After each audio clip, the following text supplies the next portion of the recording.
Welcome back to Killer Fun, where we explore the intersection of crime and entertainment every other week. I'm Christy. And I'm Jackie. And today we are talking about the Academy Award winner, Anatomy of a Fall. Okay, I don't know what you thought about it. We have literally not said one word. We have not, like, literally, I almost asked you 5 minutes ago when we were talking before we hit record. And I was like, no, I'm going to wait. I'm so curious. And you hadn't watched it when we spoke before that. Yeah, exactly. So, like, it was really good, but it was a little slow, but in an interesting way. I am in love with this movie. Oh, I'm so glad. I was really worried because I even told you when we spoke earlier this week, I'm like, I think your husband's going to really like this movie.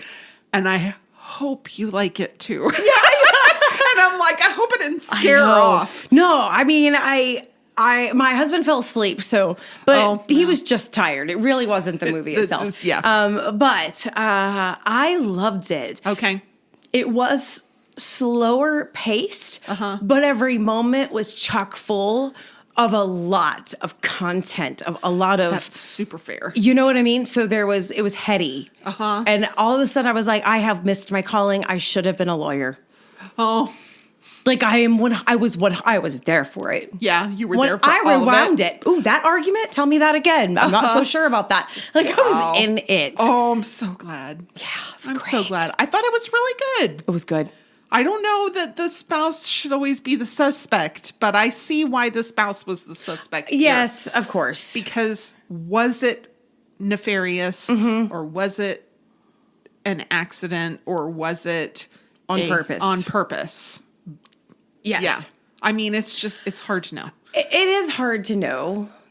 And thankfully, they spoke to a spatter expert. Oh, yeah. We'll get there in a minute. Oh, my God. I was like, ooh. Yep. No, sir. That's exactly where I was at with it.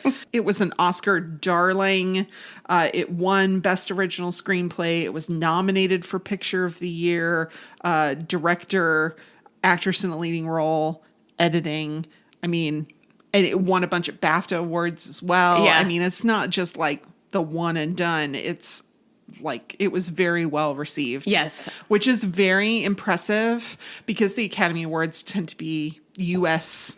centric. They tended to. And now we've had several breaks from that. So it's interesting. But it was interesting that this was partially a foreign language film as well. So, yeah. I mean, Parasite was like this is true. What? Like, I can't believe it, but it was amazing. Like, it was so good. Like, how could you not? It was just, and I think this was up there. Sure. It wasn't 100% foreign language. Right. Which does help. Right. Because you are talking about heady things. You're making a lot of argument, stating a case. Right. Dialogue. It's very dialogue heavy. Whereas Parasite was foreign language, but it was very visual, traditional movie making where the story is before you, on the screen, not in your ear, so yeah, it was just really good. It was really good. It was really good. So let's talk about this cast. Yes. Many of whom I have not really seen in much of anything before because many of them, as we will speak about, are primarily French actors. Yes. They do a lot of French cinema, French television. So if you're primarily a US-based person, you don't watch a lot of French TV, then you may not be very familiar with them. But Sandra Hüller is Sandra. Yes. Which is very interesting. She's, our titular character, the main pivotal person that we're talking about. She's been in a lot of stuff, but 2023 was a good year for her. So she was in Anatomy of a Fall, and then she was also in Zone of Interest. Which I also really want to see. Yes. I mean, it's about the Holocaust.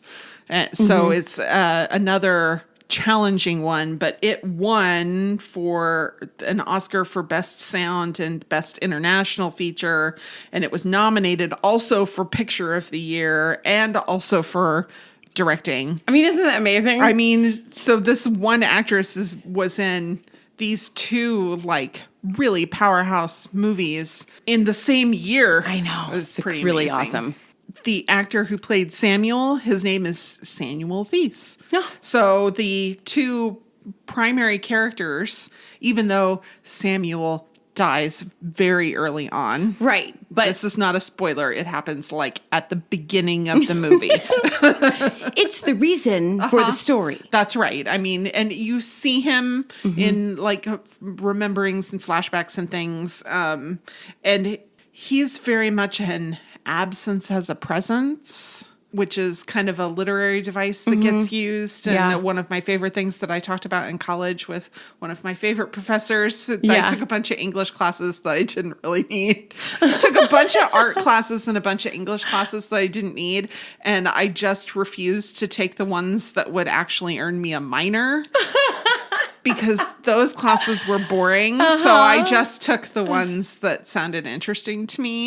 Yeah. But we talked about absence as a presence. And that's very much something that happens in this movie. Right. Is the absence of Samuel is a presence constantly. Right. It's everything centers around Right. this. Exactly. Milo Mikado Granner is Daniel. Oh, yeah. That's an interesting name, That's though. not, no. No, but Daniel instead of Samuel? Daniel? Oh. I mean, maybe. That's Yeah, cool, right? I don't know. I think it's pretentious. That's why I think it's cool. That's fair. I can see that about you. It's so true. Okay. Yeah. So he's Daniel. He's actually 15 years old. He's 12 at the oldest when we see him in the movie. So, you know, you need to skew up a little bit to be able to get the acting prowess needed. Yeah. Again, a lot of French cinema. Swan Arlan is Vincent.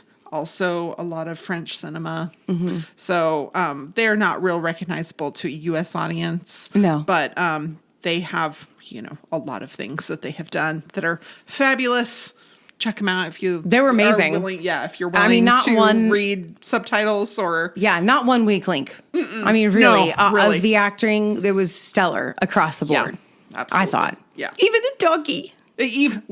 Yes. Even the dog. I loved the doggy. The dog was so cute. I mean, I love dogs. I love animals. You do love and animals. so it's an easy win for me if you put an animal in something. Yeah, exactly. Especially one that's such a good actor. I know. He's so cute. All right, recap. Sandra and Samuel do not have a happy marriage. Both feel trapped by their circumstance and blame the other, a situation that allows neither of them to find a way free. Samuel tumbles from an upper floor of their in-progress remodel of the French chalet that they share with a partially blind son, Daniel. Samuel dies long before emergency services or police arrive due to their remote location. Because the how of the fall isn't immediately evident, Sandra is accused of foul play. Tragedy upon tragedy, mystery, and at least some deception, though exactly how much we don't know, are at play in the snowy French Alps. Ooh. So I had thoughts. Okay. Share your thoughts. So speaking of the dog, Snoop. The A dog named Snoop. Snoop it was dog. amazing. It was like that little bit of levity that you get there on your own. Nobody laughs about it. Nobody laughs about But it I laughed about it. every time. Yeah, I'm like, Snoop the dog. first time they said it, I literally laughed. And then every other time, I just kind of giggled. Just giggled quietly. That tracks. There we go. All right, so Zoe, the interviewer who asked Sandra about her books being a blend of truth or fiction. And I was like, look, isn't that kind of like every book? Obvious, yeah, like I'm a like- base question. I'm like, don't all books, even if they're entirely fiction, have to have some relatable truth in them, Yeah. right? For them to be understandable. Yeah, the question isn't do they? It's how has your life come through your fiction? Exactly. That it's a how, not a it does. Yeah. It. I mean, like, even if it's like set in outer space and sci-fi, there's got to be like behavior or relationships or something that make it relatable enough for it to be interesting. Yeah. Because if it's like completely unrelatable and not based in some sort of truth, we cannot even really understand it. No, and they can't write it. Right, huh? I mean, even if they didn't know it before, they have to know it to write it. Write what you know. I feel like, okay, sure, write what you know because you've already experienced it. And I think that really you get ideas and then you go find what the information you need to know. Right. So they always gonna know it. Uh-huh. I don't know. It felt, you know what? Wasn't she like an intern or like a student? Yeah, she Okay. seemed like a grad student to me. So you know what? I was like, Rookie mistake. I guess. I don't know. I didn't have a lot of patience for that. But I was like, oh, come on.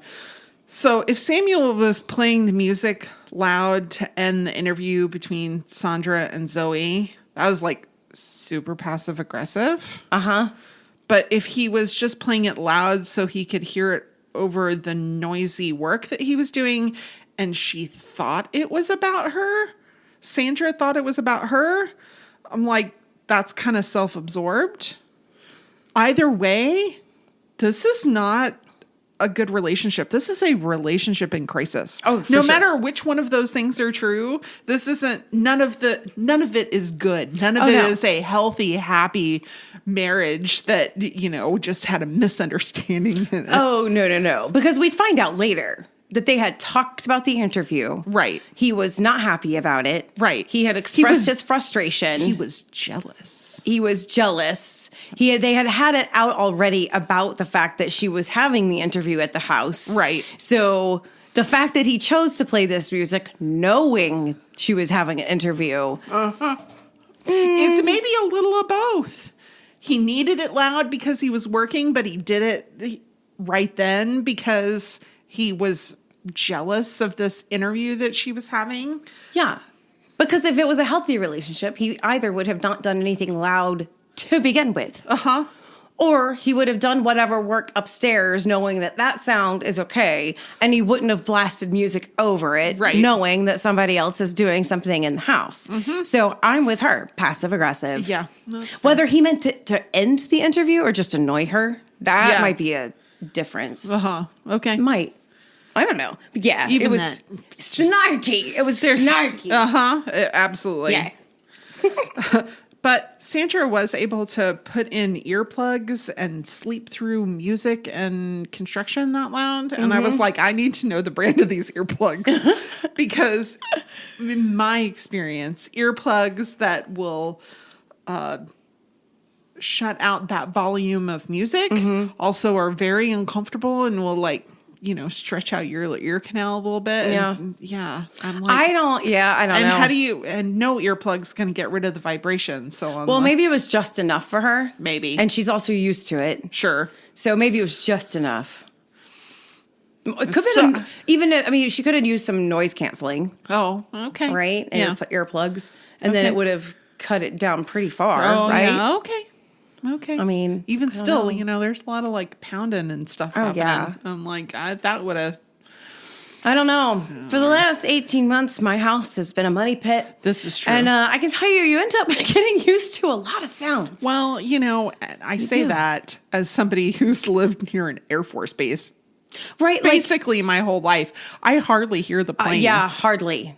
Yeah. I mean, and I don't notice it. And then somebody who either hasn't lived here in a long time or has never lived here comes to visit and they're like, that's horrifying and terrifying. I'm like, you get used to it. Yeah, you don't even listen to it Yeah, anymore. I don't even hear it I'm only going to anymore. hear it if there's afterburners. Yeah. I I only hear it if I'm in the pool, and even then, and the fighter planes end up being a comforting sound. Yeah, they do. It's so weird. They do. I mean, but it's about your selective attention. Uh-huh. Yeah. So Daniel's godmother, Monica, starts to suggest a psychic that she saw after the death of a loved one. And I'm really conflicted about that because I'm on the one hand, it could be benign and helpful. And on the other hand, you're opening yourself up to a scammer. Uh-huh. And I'm like, oh, I don't think that's a good idea, but is it a good idea? But it's probably not a good idea. I don't know. Maybe they're different in France. I don't know. I mean, I know that there's people here who are psychics who aren't considered like scams, right? Sure. But also, but also there are quote unquote psychics who are scammers. Yeah.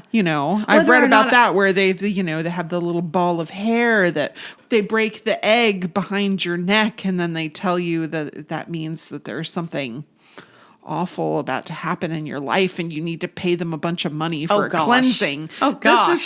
This is psychics. Yeah, I know. Here. I mean, not that I really believe in the ones who are technically not scams, but I think the people involved in that believe in what's happening. Right. Mm-hmm.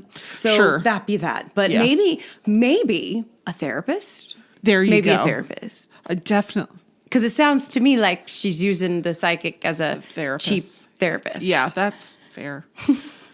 So Sandra tells her attorney, Vincent, that she really thinks that it was an accident and Samuel just fell. And Vincent insists that suicide's a better story for the defense. Mm-hmm. And I'm like, how awful to contend suicide when you don't believe that that's what happened. Because he's like, oh, I don't believe it was suicide. She's like, I believe it's suicide. And I watched an interview with Sandra Hüller, and she asked the director, is she innocent? Oh. And she said, I'm not going to tell you, but I want you to play her like she's innocent. Okay. So she was like, that was really unsatisfying. It was a very funny interview. She was like, that was unsatisfying. I wanted a definitive answer. Yeah, right? So here she is playing it as if she's innocent. And also playing it as we have to contend suicide. Mm-hmm. Even though I don't believe that that's what happened. And I know my attorney doesn't believe me. She thinks he doesn't. Well, he flat out told her. She's like, I think it was just an accident. And he goes, well, the jury's not going to believe that. I don't believe that. Oh, I thought you said that. Yeah. I thought you meant didn't believe her, like that she was innocent. Because I know that at the beginning, there is like a contention. Like she's like, do you believe me? Do you believe that I'm innocent? He's like, it doesn't matter. Doesn't matter. And she's like, and it's funny because I'm like, I think it feels like one of those litmus tests. Like, like if you care that your defense attorney believes you, it must be the litmus test that you actually are innocent. Yeah, I don't know. Because otherwise, good. Sounds good. It doesn't care. Good. It kind of feels like that. Yeah. One of those things. I wonder if there's any like truth to that. But like the whole like guilty person sleeps thing once they're arrested. Yeah. Like those things are kind of they're a little wives' tales, but also there's a little grain of truth in them. Maybe. Right? So Sandra remembers an event that might support the theory of suicide kind of after the fact, and it sounds frankly made up. But it got me thinking that sometimes strange things do happen. I'm wondering if I should be taking more pictures just in case. Right? Like, it would be really gross to have a photo of someone's vomit on your phone. Yeah. But she probably should have taken a picture of that. Probably should have. Right? Especially if her first thought was an attempt of suicide. Uh-huh. Yeah. Because then that's something you... I'm like, what have I not taken pictures of in the past year that I should have taken pictures of? Ugh. Uh-huh. I know. But this is where my little true crime brain thinks is like, maybe there are things I should be taking pictures of that I just don't know to take pictures of. But don't you sometimes take pictures of things that are odd? I do. Yeah, but I mean, not I have in some ways odd that pictures. would probably exonerate me. Yeah, but she couldn't predict that far. I mean, right. She would have had in the moment to go, ooh, click. Yeah. Like, what is maybe this? anything that makes me go, ooh, I should take a picture of. Yeah. If you have like a WTF moment, maybe take a picture of that. All right. So they do reenactments in the house. And at this point, I'm just suspicious of everyone. I'm like, Monica, did you have a bone to pick with Samuel? Where were you, Vincent? oh, hey, prosecutor, you don't seem to like Sandra very much. Did you frame her? What's your alibi? I'm like suspicious of everyone. Okay, my whole reaction as soon as I saw them start to do this was like, that's the dumbest thing I've ever seen in my life. Yeah. That is the least scientific thing I've ever seen. Nothing about this has any sort of like order and measure for the assessment. You don't even know what you're measuring. Right. You're not gathering any real data, and you're going to throw a dummy out the window and act. Have you not seen Jurassic Park? Put a drop of water on the hand. Go ahead, do the Jeff Goldblum chaos theory. This is insane what you're doing, and it tells you no thing at all. So I was kind of like, my whole thing was, oh Lord, Yeah. she going to jail and she is innocent because this is dumb. I got over it later. That is fair. So I did appreciate that Sandra encourages Daniel to tell what he remembers as accurately as possible. Yeah, they were too hard on him. Yeah. They didn't ask that she didn't ask him to lie. So I really appreciated that. I appreciated that too. Yeah. The only real material evidence is that there are the 3 drops of blood on the shed, and everything else is speculation, right? So I was like, that's a lot of things that could affect that because, you know, like wind, and gravity, or an owl. I mean, that's true. Because, you know, we watched The Staircase. We watched did. 2 versions of The Why Staircase. did we watch both? Well, because we watched the documentary one first, and that was like, that was the whole thing. And how The owl. the owl theory. I'm like, oh my gosh. At least he's outside. I mean, this is true. The owl didn't have to get into the house. Inside the doors, into a stairwell. People. So Daniel's left with a court minder for a weekend, and they're watching television, and it's coverage of the trial. And I was like, Marge, what are you thinking? I mean, Marge, turn off the TV. yeah, right? Turn it off. Yes. And then there was the best line of the movie. Ooh, okay. What do you think was... So Sandra to Samuel about the sacrifice of homeschooling Daniel. Ooh. Your generosity conceals something dirtier and meaner. I like stopped it and I was like, wow. I'm like, that's just like, wow. Because he's trying to like make out that he's this like altruistic guy who's just been like browbeaten by his bitch of a wife. Yeah. And she's like, that's not how it is at all. That's not how it is. She's like, you're wanting to take this like credit, and there's no credit to be given. Yeah. It's Because it's not, he's not doing it for any kind of altruistic reason. No, it's all selfish, actually. Yes. That's all the of it. problem. It's selfish. And she calls him on it, and I loved it. I loved it too. I loved it so much. And it's sad because had he simply turned to his partner and asked for help with how hard it is, complained about how hard it is, right? I think she would have supported him trying to, follow through with a very difficult goal. Right? Like, I don't think that she would have thrown that in his face. No. Like, you chose it, but he was throwing it in her face. And that's the sad thing is they're so close to being able to have such a good relationship. And yet so far. Well, and because she tells him, you've made these choices. And if you are unhappy with the way things are, make different choices. Yeah. But at no point did she say, make different choices on your own. I think she would have welcomed the conversation about it. Like, how do we make this work logistically? But that was part of it, is he had a fear of failure. And I mean, she did kind of express a gratitude for the work. Even so, which I thought, whoa, she did a lot of emotional work in that. Yeah, she really did. She really because did. It was really like, I appreciate what you've done, but you don't appreciate what you've done. You just feel like the work that you do is not valuable enough. Right. So change it. Yeah. So change the plan. Right. It's okay. It's okay to change the plan. Yeah. But he didn't like that. He didn't like that. He didn't like that.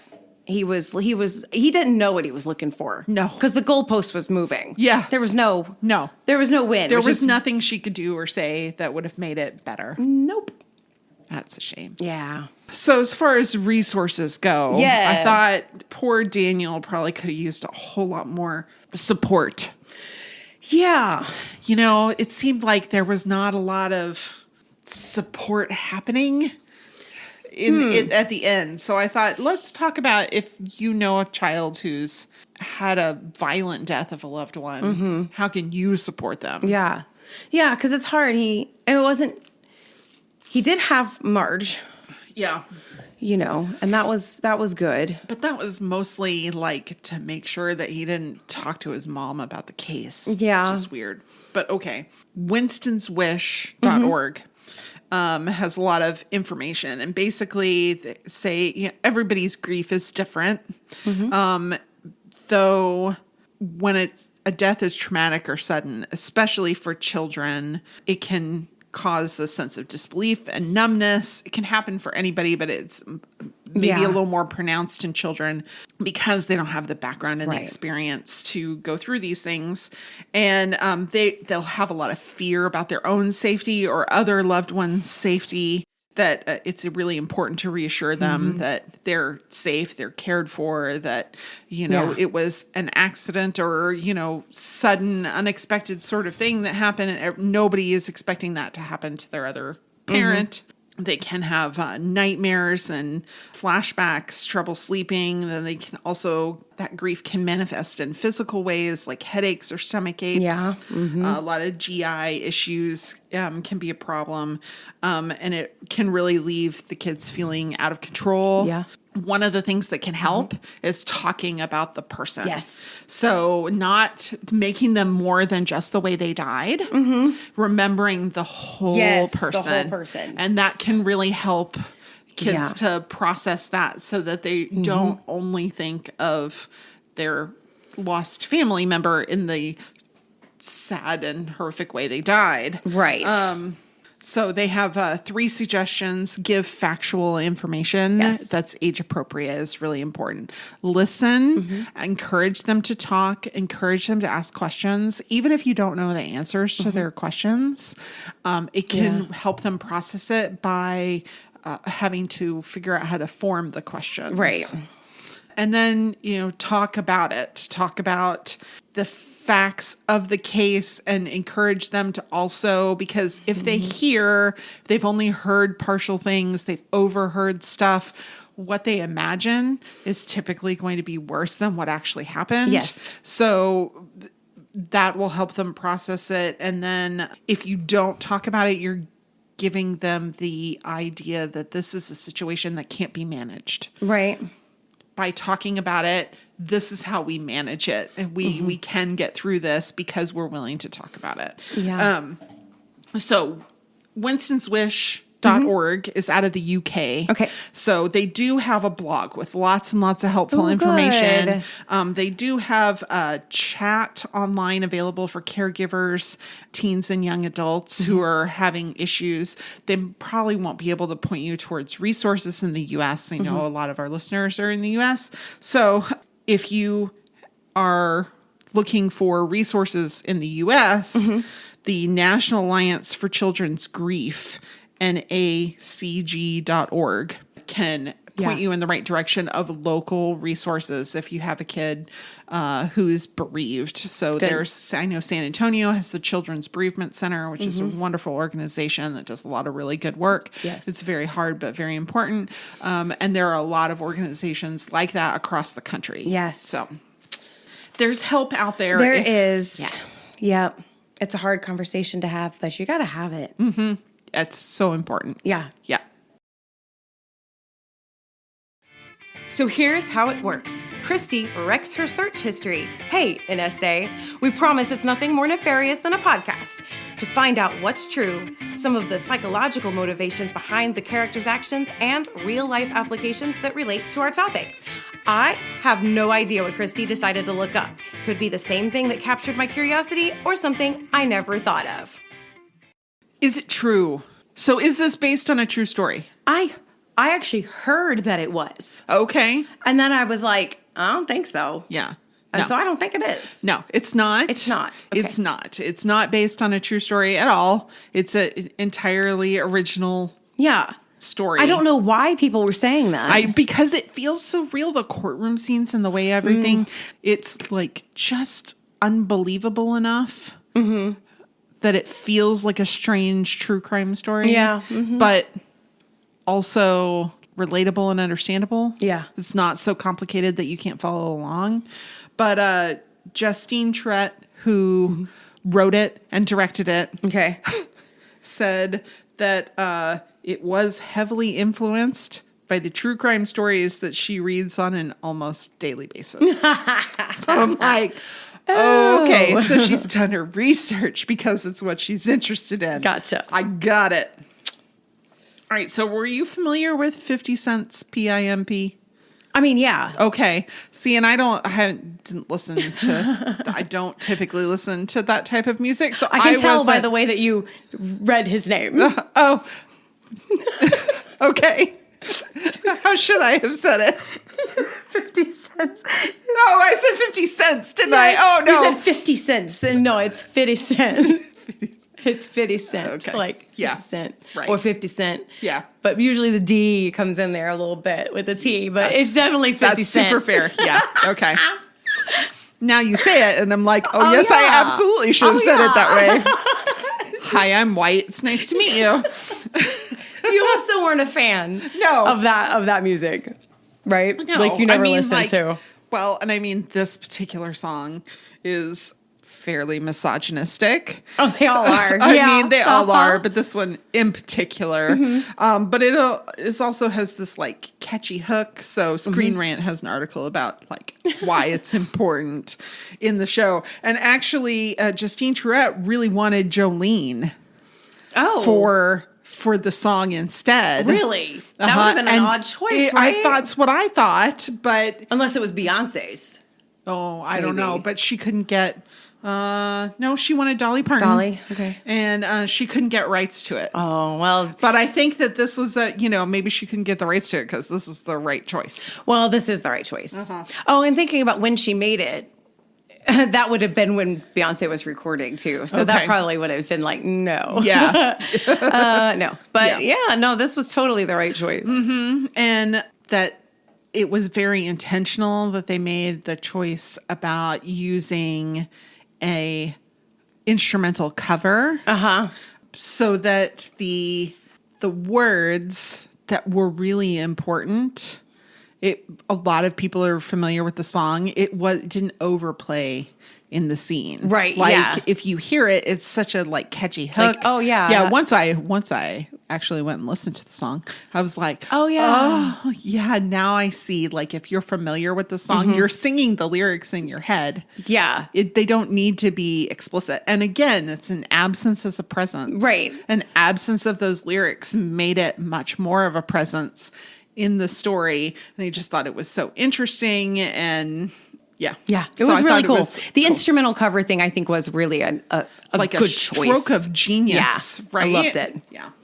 So Daniel seemed to have at least some vision, right? I was like, is he blind or not? I thought like 2 or 3 times. I'm like, is he blind or is he not blind? Like he's definitely legally blind. He's definitely has severe loss, right? But he's definitely got something. Right. Yes. So it's low vision would be actually the term that would apply most directly to him. So there are 2 types of low vision, and that's myopic, which is you're unable to see distant objects clearly, which means you're nearsighted, and there's hyperoptic, which is you can't see objects clearly closely, which is you're farsighted, which I am now because of my age.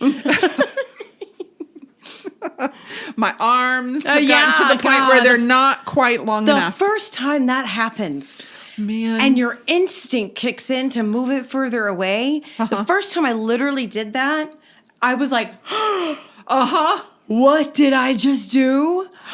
I stopped. Like, it stopped me dead in my tracks. I was like, I can't believe that. Yeah. Weird.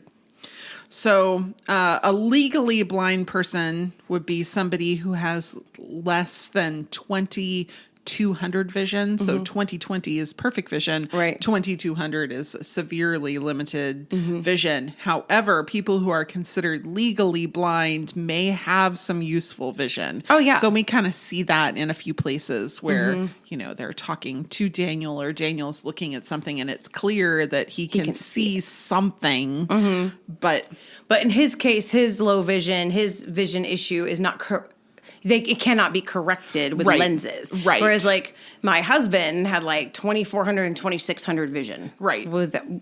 So blind, right?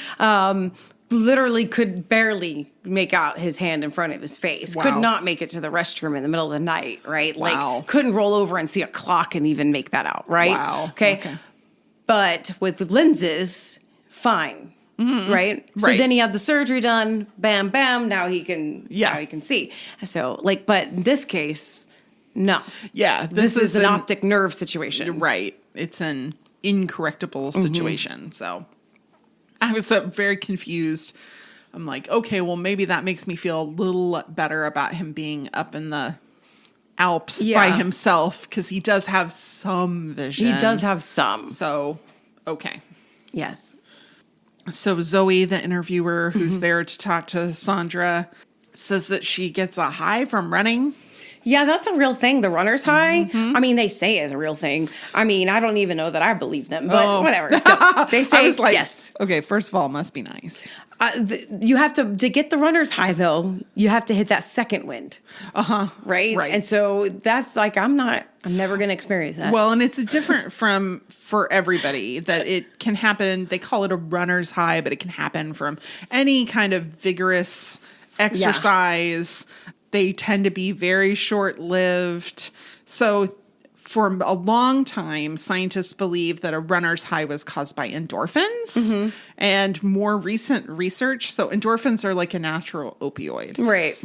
Newer research is saying that it's more like an endocannabinoid, which is similar to the structure to cannabis, but produced naturally by your brain. Right. So it tends to be, now they're thinking it's more like that. Of there's course, they don't know. They don't really know. No. But it is, from what I understand, and I have never had that, but I have, when I used to be more athletic, there are times where you're doing something and you hit this kind of, this flow that feels not just psychological. There's something going on in the body that's like really there. And I do feel like it's actually when everything numbs. Oh, okay. It's when you actually stop feeling the things. Oh, okay. So that actually makes a lot of sense. Because it's not like you're just the flow, which is like a psychological thing. Right. Like where where like you would like implicate the endorphins or dopamine or a number of other things. But like that makes sense because, but see, because if you were to indulge, then you might feel a little numb, take away any pain you had. That's right. And then you might... So that makes a lot of sense. And like any altering sort of substance, it can become addictive. So you do have to be careful not to overtrain. But it's hard to tell because high level athletes will train like that. So yeah. But that's what makes runners so annoying. I'm just kidding. Because you like, there's those jokes. I'm kidding, by the way. Don't at me. Don't at me. You know the jokes. You know the jokes. So, but like the joke is, how do you know if somebody's a runner? They're going to tell you. It's kind of like if they're vegan. They're going to tell I love you, vegans. It's fine. I do love you too. But yet you're going to know. You're evangelistic about your veganism and your running. That's right. So... Sandra called for them when she found Samuel outside. What is it? I assumed it's whatever 911, is there. Yes, it's basically the French emergency services. Okay. So the Service d'Aide Médicale Urgente. Okay. Urgent medical aid service. Got it. So depending on where you are in France, they may have a variety of different responsibilities. Okay. So depending on where you are. So it's kind of an interesting sort of unique situation. And here we learn just how really remote that they are because it took 30 minutes for Samu to get to them. And right? I mean, yeah, they're far out and it's snowy. Right. Exactly. So only about 65% of SAMU calls will result in an ambulance being sent. And the response time, 95% of the ambulances will reach their destination within 15 minutes. Man. So that tells you how really remote that they were, that it took that long for it to... But 15 minutes? That's Well, yeah. That's a different system. Yeah. Well, and they have a whole like combination of municipally run and private, and it's a whole thing. Yeah. But they have universal health care, so it's Right. less of an issue. Well, it is unless you're in an emergency. Like emergency services here aim for like 3 to 7 minutes. Yeah. Right. Right. They're aiming to get there Right. very fast. Right. You know, because if it's an emergency. Yeah. Well, and 80% of them are 10 minutes or less. Oh, good. So well, that's good to know. But like 95% of them. Wow. Yeah. Is 15 minutes or less. So it goes 80% are 10 minutes or less. Okay. And then up to, it's only another 5 minutes Yeah. which is an That's- eternity when yeah, you're in it's a emergency situation. But Right. that just tells you how really remote that they were. So was the piece of music that Daniel and Sandra played together on the piano real or original to... Is it a historical piece or is it original to the film? Which one? They played few on the piano, and so I don't know if I remember, but I feel like there was at least one where there's a title, Okay. and I don't remember seeing the composer. Okay. There were others that were, yes, You recognize them? Yes. I guess the first one. I don't know. I didn't know. I only wrote down the one. Because there was multiples, so now I don't know. But I think I remember seeing the composer. Okay. But I don't know whether I wasn't familiar with the piece. Okay. Let's put it that way. Okay. So well, I don't the know. first time that Sandra and Daniel sit down together and he's playing and she plays with him. Right. That is Chopin's Opus 28, number 4. Okay, so I knew that there was a few in there that Right. had the composer. Okay. Right. So Right. So this piece, I thought it was fitting that he would play it because it is only 1 page long. And this was one of the things that made me question because he's playing the piano, but he's also got the music up on his iPad. And I'm like, he's got to have some vision. So it makes sense to me that it's only a page long because he could zoom in on that and be able to follow along Right. and be able to play. Hans von Bülow called the piece Suffocation. He gave it a name Okay. because it's got such a sense of despair about it. And that Chopin's, according to Wikipedia, the last dynamic marking in the piece is a schmorzado, which means dying away. And it was so mournful that Chopin requested that this piece be played at his own funeral. Oh, wow. It has been in a lot of films. Fatal Attraction, The Pianist, The Notebook, a whole bunch. Geez, it really just blends in. I mean, it's like Because I don't notice it. It does have a film score kind of sort quality of about quality. it, right? Because like I played classically piano Yeah. when I all through high school. Right. Like kid, well, since I was tiny all Right. through high school. And I wasn't like familiar with this. Oh, okay. I mean, I remember reading multiple titles that were different, and then I remember at least one of them being Chopin. But I wouldn't have picked it out. No, I don't but remember playing It's got it. this like sad sound to Yeah. it that just kind of goes along. Yeah. It's unnoticeable, but it adds a lot to it. Yeah, it's interesting. A presence is an absence. I don't know. Interesting. I don't know. Maybe. So Sandra and Daniel had conversations in 2 languages. So Sandra would speak in English and Daniel would reply in French and they would both understand one another. Is this normal in a multilingual household? It should be. Okay. It should be because the best way to learn a language is to have that in the house, right? Sure. Like they tell you if like you've got a bilingual situation in your household, right? Then one person always speaks one language and the other one always speaks the other. So that way the child learns it as one just continuous language, and then they parse it out later as they get older. Yes. Which makes children fantastic translators. Yes. Because it's all one language for them. Yeah. Right. So yes, it should be, but I don't think it's not. I know it's not because in San Antonio, so many people talk about how they've lost Spanish because they stopped speaking it at some point, and so they don't know it well. Okay. And that's sad. Okay. So Veronica, who has a blog called Bilingual Babies, she is a PhD linguist, but does not share her last name with us on her blog. Okay. For whatever reason, some privacy.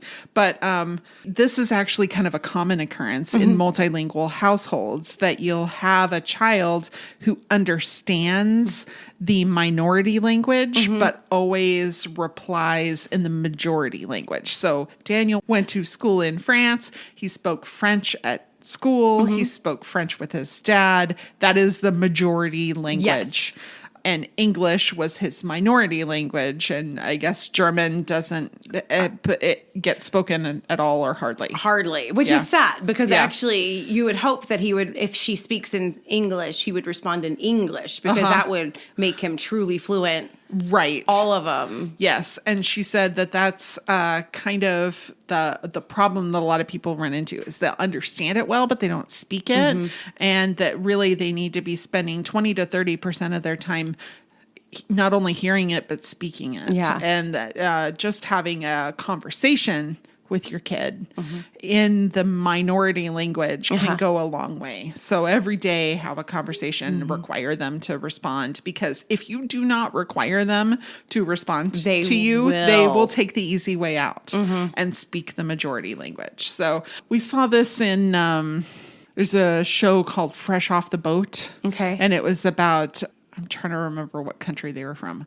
They're Asian immigrants. Okay. And the grandmother only spoke the native language. Okay. Everybody understood her, and she understood everybody speaking in English, but nobody spoke the language back to her. Oh. It was interesting sort of way to see. And I guess that's sort of you hear that normal. as a normal story here too, where people are like, oh, you know, my grandparents, and they only speak Spanish and I only speak English, but I can understand what they're telling me. Right. Yeah. So was Samuel's 20 milligrams of antidepressant really a low dose?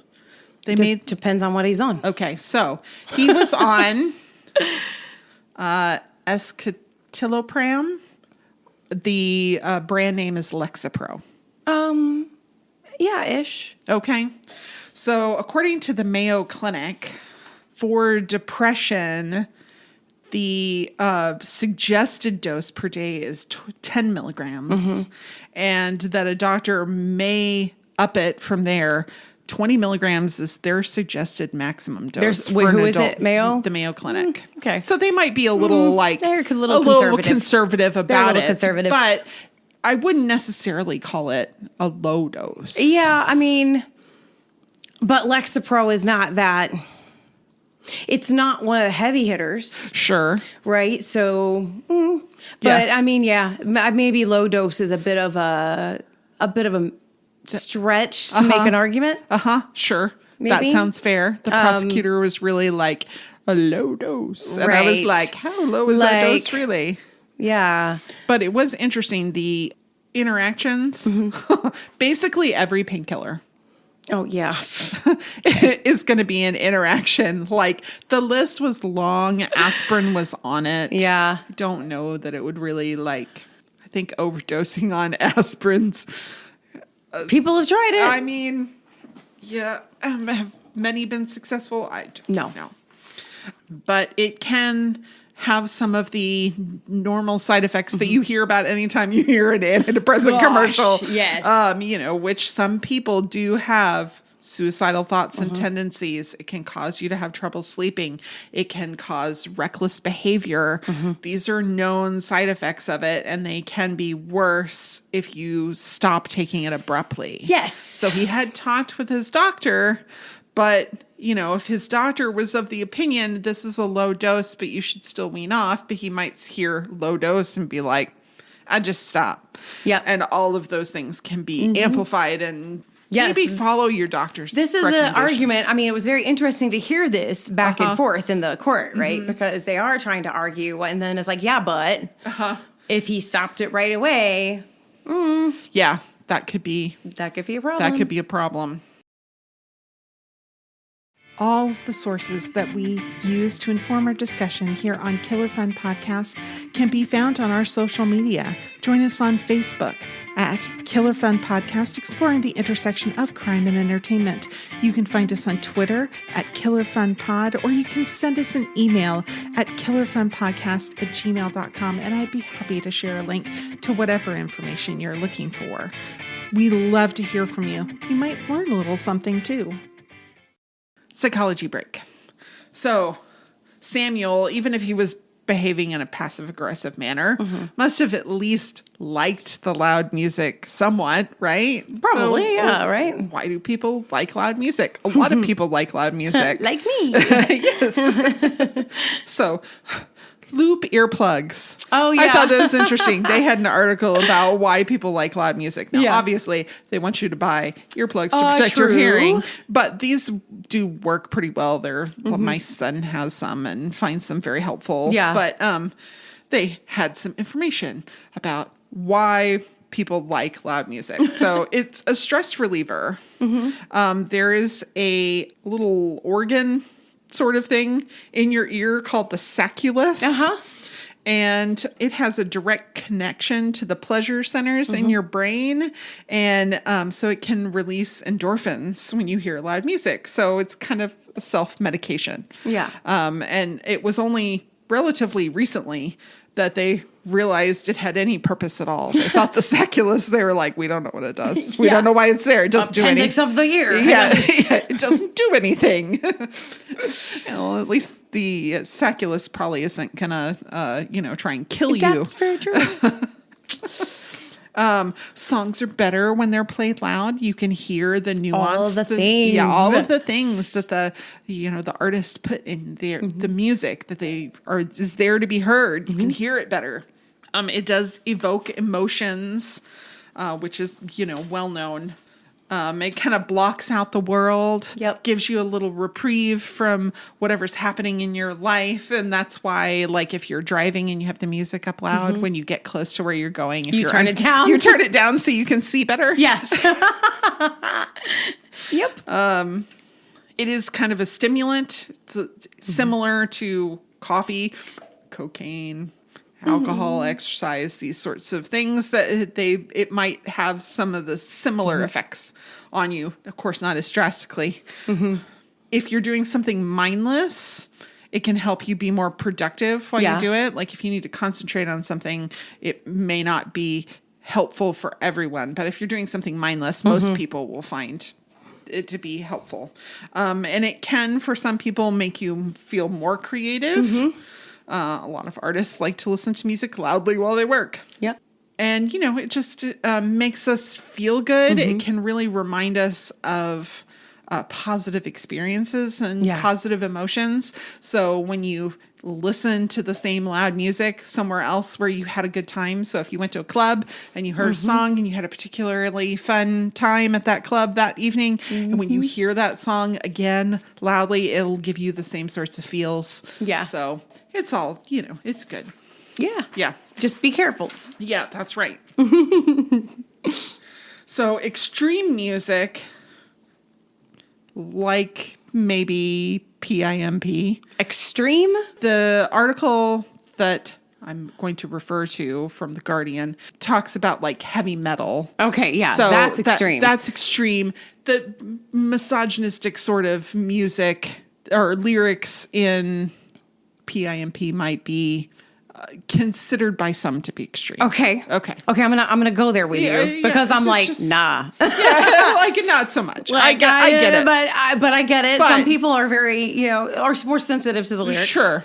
And so, that's fine. That's fine. But it can actually be a positive influence on you rather than a negative influence. That people who tend to listen to these extreme forms of music, they're made less angry rather than more. Yeah, because that's how it comes out and expresses. Right. Yeah. So they're able to, if you're feeling, unappreciated or, whatever, the lyrics might speak to you in a way that make you feel seen, and then you can deal with them rather than making you feel more angry about it. Yeah. So it's a release, a place to vent it. Right. And it actually makes you, so you would think that, people who listen to heavy metal is very they're disturbed. No, they're actually. It's very healthy. It's a very kind community. That's right. It is. It is a very kind community. It's a good community. Yeah. And because they've dealt with their emotions. So, you all it takes to feel an emotion is 90 seconds or something like that, right? Oh, no, it's instant. Yeah. But I mean, for you to completely feel that emotion, a lot of people will do things to try and not feel their emotions. And if you just sit with it for... Yeah, I'm getting nerdy. Yeah. Because there's a difference between feelings and emotions. Okay. So I'm getting a little nerdy. Okay. So yes, you're right. Yes, but so feelings, to sit with your feelings. Yeah. Sure. That deal with your emotions. Okay. Right. Right. Yeah, I totally get it. You sit with it for you sit with it. Most people this is uncomfortable. And then I'm they gonna avoid push it. And they push it away. Yeah. When you could just sit there for 90 seconds and feel it. Yes, you could just feel the thing. And it'll be better. Much better. Right. So these people are sitting with their emotions for the length of a song. Yeah. And then they feel better. They feel better. Imagine that. So and the music, it expresses that anger and the emotions. It expresses those things, in the actual composition of the music. Even when the lyrics are either fairly tame, right? The music is still extreme. Sure. Yeah. Yeah. And then it's unclear if Daniel's lapses in memory are because he's simply forgotten something or if he's trying to protect his mother. And either way, traumatic events can distort your memory. Oh. So, and there's some, the National Library of Medicine had an article from 2015, Memory Distortion for Traumatic Events. And that they're talking about how memories, like all memories, but traumatic ones as well, are malleable and prone to distortion. You do, particularly after a traumatic event, you're going to intentionally recall things or unintentionally remember things, kind of intrusive mental imagery. And that over time, as you continue to think about something, you can introduce new information into those memories. Right, so that's true. Maybe things that didn't actually happen, but you continue to remember them and you remember it differently. Every time you recall it, you change it a little bit. Yeah, you do. People tend to remember traumatic events more frequently, and they call it memory amplification. So the more you think about it, the more you think about it. Right. Yeah. Yes. Recall it. You tend to relive those to other people. So if it's a traumatic event where police are involved, you have to recount it to police. Yes. And you're going to have to recount it to family members. You're going to have to maybe be exposed to media that has to do with it. It's going to remind you of it. There's all these different ways to recall and rehearse it. So I'm not necessarily the way things happen in the movie. Do we necessarily believe that the changes in Daniel's memory are because he remembers it wrong, or it's we don't know. Did he change his memory because of rehearsing it, or is he trying to protect his mom? Right. I mean, there's really no way for us to know. Yeah. I mean, and it's hard because there's research that sort of says something opposite. Okay. So there's research about, like, say, flashbulb memories. When something traumatic happens, it's big, and then it's emotional for you, Okay. right? So a trauma has to be something it's related to you, right? But even big cultural events like 9/11, we all, Sure. where were you when? But those traumatic people have been shown also, though, to remember it better and more accurately for longer Sure. than people who weren't traumatically impacted by certain memories. So the malleability is the same. I think maybe what we're looking at is the difference between a trauma memory that does require recounting, where there are suggestions that could make it change more often, versus just somebody who experienced something of trauma, and then we study them and say, how do you remember it? Because they tend to be more accurate, not wrong. Okay. Right? Other studies have shown. Right. So they're saying you tend to change it more often than non-trauma memories. I don't know that that's actually what they're saying when you read the article more. I think it was more of there's an opportunity there because you're recalling it a lot. That's what I'm wondering. Because I'm like, the research kind of says they'll remember it better. But because memories are malleable, and if they're in a situation where they have to recount it, like a crime situation, then there is more opportunity for suggestive details. Particularly probably for a child. Yes, and then children are different. Right. Children are wholly different. And then you're talking about a child who has a lack of at least one sense to its fullest ability. Right? So there's not to say that he can't form memories as well, but they're asking him questions from a standpoint of somebody who would remember it by seeing. Right. That's super and fair. I can't help but wonder, like, are they asking questions that match how he forms fully capable in normal memories? Just forms them differently. So how much of that is the case, right? And then they were ugly. Yeah. They were ugly to him, and they were quick. Right. And they forced him to give an answer. Right. Quickly, at least in the scenes. And I remember thinking, y'all gotta back off. And you're asking leading questions. Shut up. You are the suggestion. Right? Like, shh. Yeah. Stop. Just ask him to recount it. Just write the statement. Yeah. Then you can ask him later. But then, like, also, he's a child. We don't know. He may not even know. Probably not. He could have changed it to protect his mom. Not even known. Right. Not even realize that's what he was doing. But also later on, his little experiment shows that there was some initiative of his own that he was going back to say, I'm putting some puzzle pieces together. Real life. So the chalet. Yeah. It was on Airbnb. Oh. So, like, it got leaked that it was on Airbnb and could just be rented, which is basically what the filmmakers did, is they just rented the location to be able to film there. It was just $110 a night. Oh my God. It was booked all the way to 2025. And then the owners were getting too much attention. It was frustrating and annoying for them, and they were fielding a lot of media attention, and they just took it off of Airbnb. Oh, this is why we cannot have nice things, people. I know, right? Exactly. My gosh. So the court scenes were like wildly different than what American audiences would expect. I'm so glad you are talking about this, because I wanted to talk about this so badly. Okay, so Vulture had an article written by Jessica M. Goldstein, and she did a little interview with Jacqueline Hodgson, who's a professor at the Warwick School of Law in England, and a comparative criminal justice author.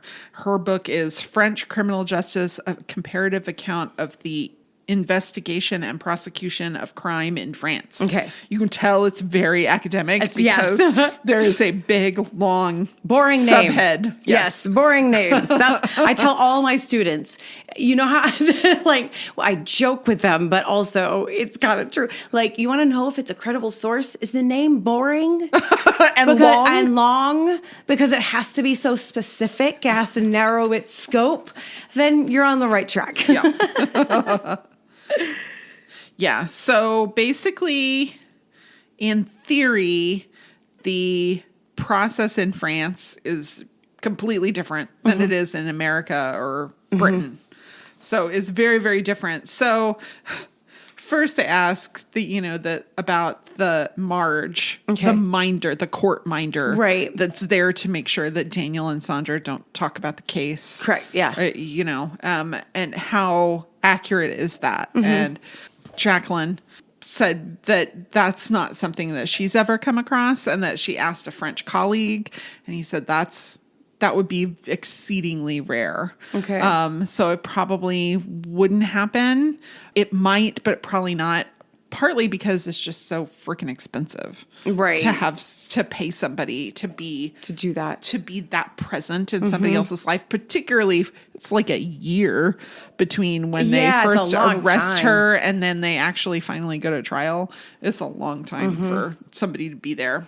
They do let Sandra out on bail, and in the movie, we're told that this is kind of unusual, right? That they would expect that capital murder. Right. Yeah. I mean, capital murder, but also like she lives with the only other potential witness. And I mean, I can see why they would do that, but I guess that in France that they would very much say, is she a flight risk? Well, no, she's got this child that she needs to care for. That makes her not a flight risk. It makes her not a flight risk because there's a lot of media attention on it. She's going to get seen if she tries to leave. And the idea that a parent child, particularly a child who's just gone through this trauma, separating them would cause damage. That would probably be more likely to let her out on bail, not less. And then Jacqueline talked to a French judge, and we would never remand someone into custody if we thought they were innocent. So, like, the idea that if there's not a reasonable belief that they're going to be able to get a conviction, they wouldn't hold somebody in France. So it kind of actually says something about, they have a weak case. Yeah, right, about their opinion, at least at the beginning, the judge's opinion about how this case is going to go is, so it was probably not that accurate. France does have a presumption of innocence in their system, but instead of a two-party system where one's giving one version of events, the prosecution's giving one version of events, the defense is giving another, it's an inquisitorial system. Yeah. So it's not, are we going to convict this person or not convict this person? It's what is the truth? And the idea is we're going to get to the truth no matter what it is. Yeah. This is the part that I was infatuated with. Yes, me too. And I really understand that. It's very, very different. However, how things played out in the movie is sort of a rarefied ideal of criminal justice is what they talk about. In practice, it ends up much more like the British or American systems, particularly pleas and things like that. That's how it ends up being a lot more like the systems we're used to. This is the ideal that's presented here. But there they don't have, lawyers jumping up and objecting to things, that the judge is really running the show. The judge seems to have a lot more directorial power about how things are run in their courtroom. Okay. So the prosecutor would talk to a witness and then talk right to Sandra. Yes. And I was like, holy smokes. They do have a lot more latitude in that way, but that was, Jacqueline said she was pretty uncomfortable with it, and it felt like dramatic license. The frequency with which they would speak directly to Sandra. And she would reply. And she would just reply. Or when she would just respond to the conversation that was happening and contribute. And that seems a little like, that's a little Hollywood magic. Okay. That's not quite so much. It's somewhat that way. There's less of a formal swearing in, this is your testimony, and then your testimony ends. You know, there's but that it's a little dramatic. Yes. Yeah. And then the whole like talking about the book and using it as evidence. Again, that's like dramatic license. Yeah, like the reading of the passage. Yeah, and it was so like I mean, it would probably be unusual that a judge would like allow this. Yes, would allow that to continue to the extent with which what we saw in the movie. Yeah. So, well, and to be fair, all criminal justice proceedings that are set in the U.S. are also very that's right. Like yes, it's traumatized very, and all of that stuff. So we get the ideal in the movies that we do here. Sure. Just the same. Absolutely. But I did think it was interesting that it was more of a just the proceedings and the goal of it seemed different. Sure. So that was very interesting. Yeah, it was. And it is. It's very different, I guess. It is different. It's like we want to get to the bottom of what happened, not which side can provide the more compelling case. Right. Which is interesting. So I do understand that a lot of that was dramatized, and a lot of what happens in the U.S. is dramatized. But then you see courtroom like footage of things like the Murdaugh murders and or the Jinx, where you see that, and it's maybe a little more true to form. Now, of course, those are big cases. Those are big cases. Those are cases that are out of the norm. Yeah. But it's interesting to see how those kind of play out the way I would expect them to as a just a viewer of crime television. Those big high profile cases do have a lot more latitude. Right. They are given the defense. I mean, like the antics during the OJ trial. Oh, I mean, these are performative, and so her case in the film was supposed to be that level. Sure. So I wonder if that kind of lends a little credibility to the court being a bit more performative. Right. That's fair. You know? Yeah, because there was a lot of media coverage about this. Yeah. Yeah. So Sandra and Samuel slept apart. That's not really all that unusual. Yeah. They made a big deal out of it. Like it was like, I mean, yes, their marriage was in crisis, but not because they didn't sleep in the same bedroom. No. So USA Today had an article from last year, 2023, where they refer to a survey that about 1 in 4 couples sleep in separate bedrooms, and that's basically fine, but you do need to make sure that if your kids are going to find that unusual, that you address it with them, because it can be a thing that upsets kids if they realize suddenly that their family is not quote unquote normal. Right. If Right. They should talk about why they sleep apart. Some of the most common reasons are snoring. I was about to say snoring. Restlessness, frequent trips to the bathroom, incompatible sleep schedules, or parasomnia. Ooh. Sleepwalking, vocalizations, night terrors. Yeah. All good reasons not to share a bed. And that doesn't necessarily mean that people are going to have less of a romantic connection. You want to demonstrate, particularly in front of your kids, but also to one another, your love in other ways outside of the bedroom. So if your kids don't see you sleeping in the same room together, then that's fine. Just making sure, you don't need to be performative about it, but, being kind to one another goes a long way. Well, just generally. Yeah. I mean, sure. Yeah. Whether you sleep in the same room or not. Generally, right? Because, just because you're in the same bed does not mean that anything's happening. Right. You know what I mean? Exactly. So that's not necessarily always true. It's not reality for. Right. So, I mean,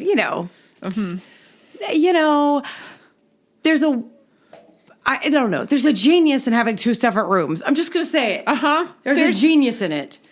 Listen, when you were dating and you didn't live together, didn't stop nothing. Okay, so like, there's a genius in having your own space a little bit and maybe providing a bit of your own area that's you, that then when you share it, you know, when you share with one another, it might be, you know, be kind of nice sometimes to have your own little space. Yeah. Well, I know lots of couples who've been married a very long time who don't share bedrooms. So. Yeah.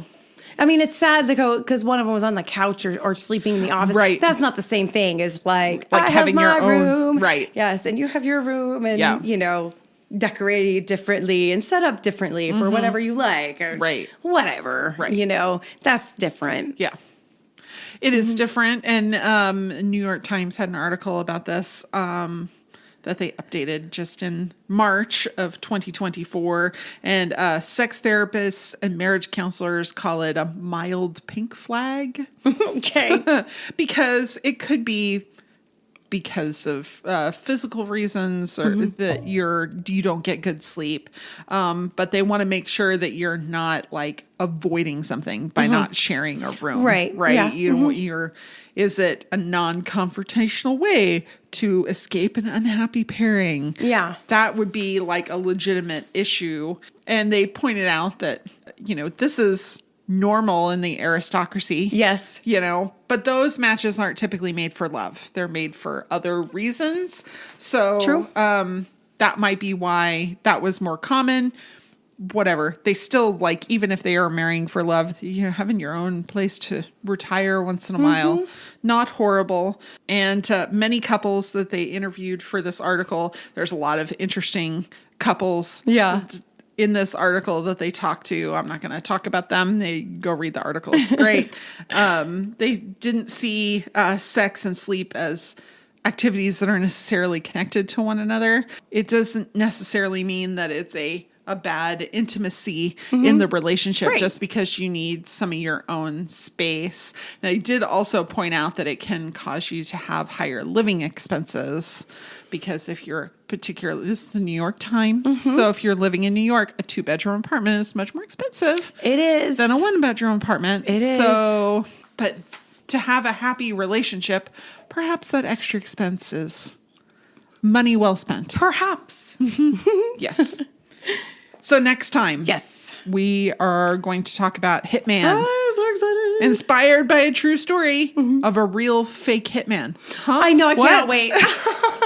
I'm so excited. It just came out in theaters in May and then went right to Netflix, like by a plan. So awesome. I'm really looking forward to it. And I hope that y'all will watch and check us out next time. Awesome. Yeah.